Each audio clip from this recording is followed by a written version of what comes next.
কর্তৃপক্ষের ডাকা যে কমপ্লিট শাটডাউনের কারণে কিন্তু মোংলা বন্দর এবং ইপিজেডে অসংখ্য গাড়ি পণ্য বোঝাই করে এখানে গত 2 দিন পর্যন্ত বসে আছে। তারা কিন্তু এখানে বেকার সময় পার করতেছে, কারণ এই পণ্যগুলো তারা খালাস করে আবার দ্রুত চলে যাবে, কিন্তু কাস্টমসের কাগজপত্র সহ তাদের অফিসিয়ালি কার্যক্রম সারতে না পেরে তারা কিন্তু এখানে অবস্থান করছে। কখন কাস্টমস কর্তৃপক্ষের তাদের যে ডাকা কমপ্লিট শাটডাউন শেষ হবে, পরে তারা এখান থেকে পণ্যগুলো খালাস করে চলে যাবে। মোংলা বন্দর কাস্টমসের কর্মকর্তারা কমপ্লিট শাটডাউন ডেকেছেন, যার ফলশ্রুতিতে এই মোংলা বন্দরের সকল আমদানি এবং রপ্তানি কার্যক্রম বন্ধ রয়েছে।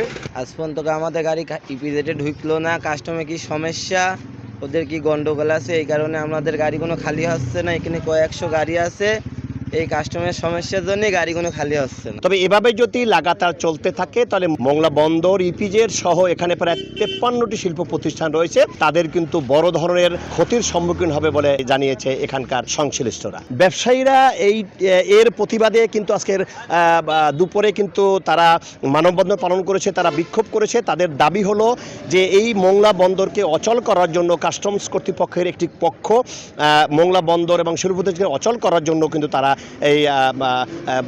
কিন্তু কর্মবিরতি পালন করছে। তবে এই কর্মবিরতি তারা যদি প্রত্যাহার না করে তাহলে এই ব্যবসায়ীরা কিন্তু একটি বড় আন্দোলনের হুঁশিয়ারি দিয়েছে। কর্মবিরতিতে যাওয়ার কারণে মোংলা বন্দরের ওঠা নামার কাজ বন্ধ হয়ে গিয়েছে, যার কারণে হাজার হাজার শ্রমিক আজকে অনাহারে দিন কাটাচ্ছে। অতি দ্রুত এই কর্মবিরতি বন্ধ করে শ্রমিকের কাজে ফিরে যেতে দিতে হবে, মোংলা বন্দরে কাজ করতে দিতে হবে। অনতি বিলম্বে এই অচল অবস্থা নিরসন না হলে সারা বাংলাদেশ বিশ্বের কাছে একটা খারাপ প্রতিক্রিয়া বিরূপ করবে। আমরা সরকারের কাছে অতি দ্রুত এটা নিরসনের জন্য আবেদন জানাই। অনতি বিলম্বে কাস্টমসদের উদ্দেশ্যে বলতে চাই, আপনারা কর্মবিরতি প্রত্যাহার করে অনতিবিলম্বে কর্মে যোগদান করুন। অচল অবস্থার সৃষ্টি করবেন না, বন্দরকে সচল তৈরি করুন। যদি তা না হয় আমরা আপনাদের বিরুদ্ধে দুর্বার আন্দোলন গড়ে তুলব। মোংলা বন্দরে জাহাজ বৃদ্ধি হয়, মোংলা বন্দর কর্মচাঞ্চল্য হয়, শ্রমিকরা কাজ করতে পারে, মানুষ কাজ করতে পারে, কিন্তু এই